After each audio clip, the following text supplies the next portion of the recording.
Mike Butcher with TechCrunch, and I've got here Kevin Chen with TechNode.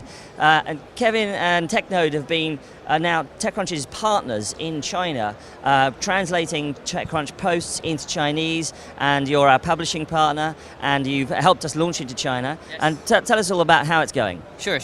So TechNode is a bilingual tech blog based in what we have in Shanghai and in Beijing. And we're also helping, our strength is in localization. So TechCrunch was one of the first ones that we helped really localize very successfully.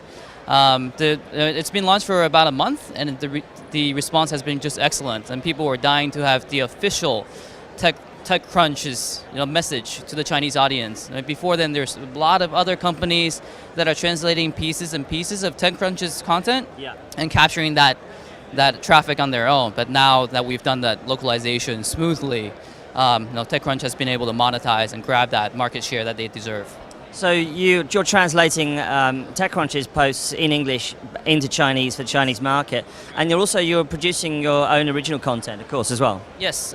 So on one end it's translation for TechCrunch, but TechNode is a bilingual blog that gives insights about startups, investment community, and others. Like, it's very similar to what TechCrunch does, but we've been in the China market for over 5 years. Yeah. We know a lot of we hang out with all the entrepreneurs in China. Yeah. We're familiar with all the investors, so we have a good relationship with them. So it's similar, but we got a head start on that. So we're keeping that under the TechNode flag. Do they call you the Arrington of China?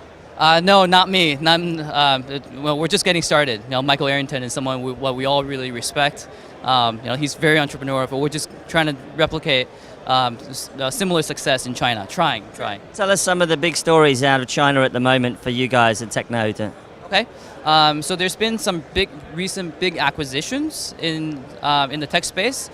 So Baidu bought 91 Wireless for the biggest amount ever, right? For $9.1 billion. This is never seen before. So we're seeing some market consolidation. Alibaba got into Weibo, so social marketing is getting big. These were sort of independent companies before, but now they're seemingly,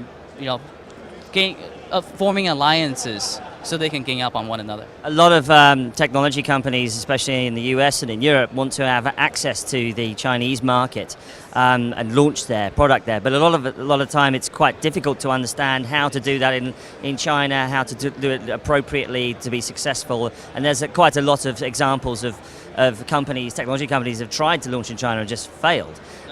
What's some of the advice that you could give about the Chinese market, about how to actually take a product to China? Right. So I've actually wrote a crash course to China. If I can point it out. You give us is there a URL? Yes. No. Oh, it's a book. Yeah, it's a book. So this book is a crash course on China. It's a very easy read. This is called The Web Behind the Wall. Behind the Wall, which is produced by TechNode. It has a comprehensive information on China's digital landscape, including the questions that you just asked. Why companies, why they struggle to come to China, right? So, let me just flip to the page. It's right here. So we've got examples like Google, Groupon, and Yahoo, and why they failed, and how you would avoid it. Because localization is huge, right? Just like it's not just a problem with China. If you were to go to Brazil, if you were to go to India, you have to play by different rules, right? When did this book come out? It just printed on Saturday, so a few days ago. We're gifting these books at TechCrunch Disrupt event in San Francisco. There's a limited edition, 200 copies, but you can also always get it online. Well, I'm going to see if I can get a signed copy of this. Web Behind the Wall by Kevin Chen and Jason Lim and Benjamin Young. That's fantastic. This is a lovely book. And, well, Kevin, it's been fantastic talking to you. We look forward to keeping in touch and working with you guys on TechCrunch China. And we'll see you in Beijing soon, I dare say. We really, just one last thing, we're really trying to make it easy for companies to go from anywhere into China. So this book is it. It's a good condensation and distillation. We're going to have to write a review on TechCrunch. Thanks very much, Kevin. Cheers.